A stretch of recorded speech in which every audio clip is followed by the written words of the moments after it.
کامیاب business man تھا. اس کی ساری زندگی کاروبار کرتے ہی گزری تھی.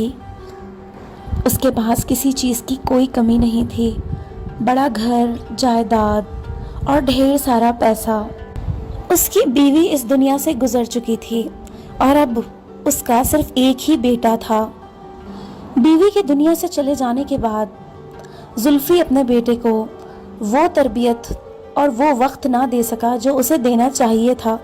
اسی وجہ سے اس کا بیٹا بہت سی بری عادتوں کا شکار ہو گیا تھا. زلفی کا زیادہ تر وقت اپنے آفس اور اپنے کاروبار میں گزرتا تھا اور بیٹا ملازمین کے ساتھ گھر میں رہا کرتا تھا. باپ کی پوری توجہ نہ ملنے کی وجہ سے بیٹا دن بدن بگڑتا چلا جا رہا تھا. میں یہ کھانا نہیں کھاؤں گا، لے جاؤ اس کو یہاں سے. مجھے میری پسند کا کھانا چاہیے. جب تک مجھے میری پسند کا کھانا نہیں ملے گا میں کھانے کو ہاتھ بھی نہیں لگاؤں گا. لیکن سنی بابا، یہ کھانا تو ہم نے باہر سے آرڈر کیا ہے.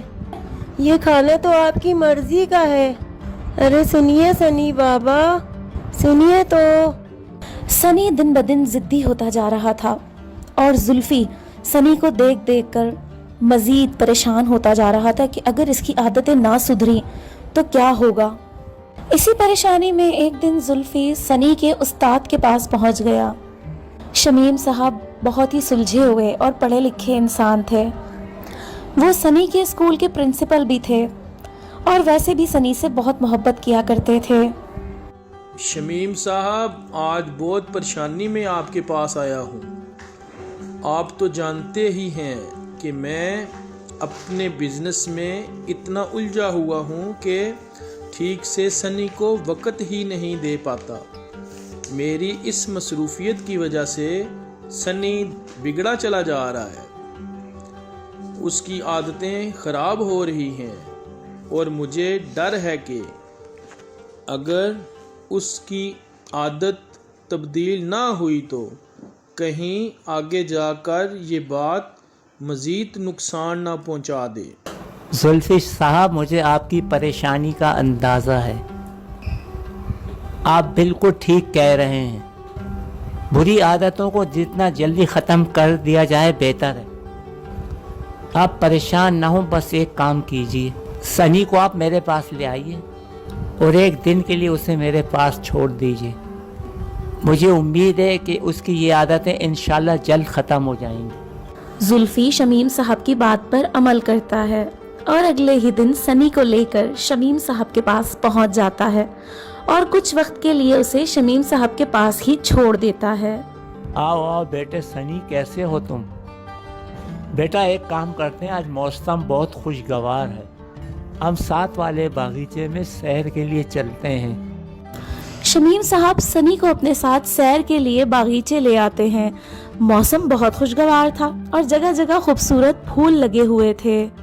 سنی بیٹا ایک کام کرو، سامنے جو پھول لگا ہے بہت ہی خوبصورت ہے. تم ایسا کرو، یہ پھول میرے لیے توڑ کر لے آؤ. سنی آگے بڑھتا ہے اور وہ پھول توڑ کر شمیم صاحب کے لیے لے جاتا ہے. ارے واہ، یہ تو بہت آسانی سے ٹوٹ گیا. ایک کام کرو بیٹا، سامنے جو چھوٹا سا پودا لگا ہے ذرا یہ بھی توڑ کر لے آؤ. سنی اپنے استاد کی بات مانتا ہے اور کوشش کر کے وہ چھوٹا سا پودا بھی توڑ کر لے آتا ہے. ارے واہ، یہ پودا بھی بڑی آسانی سے ٹوٹ گیا. اچھا اب ایک کام کرو، یہ سامنے جو تناور درخت لگا ہے اب ذرا یہ درخت بھی توڑ لاؤ. سنی درخت توڑنے کے لیے آگے بڑھتا ہے اور درخت توڑنے کی بھرپور کوشش کرتا ہے لیکن وہ ناکام ہو جاتا ہے کیونکہ درخت بہت مضبوط تھا اور کسی صورت اپنی جگہ سے ہلنے کو تیار نہ تھا. ماسٹر صاحب، میں تو تھک گیا ہوں. یہ درخت تو اب مجھ سے نہیں ٹوٹ رہا، یہ بہت مضبوط ہے.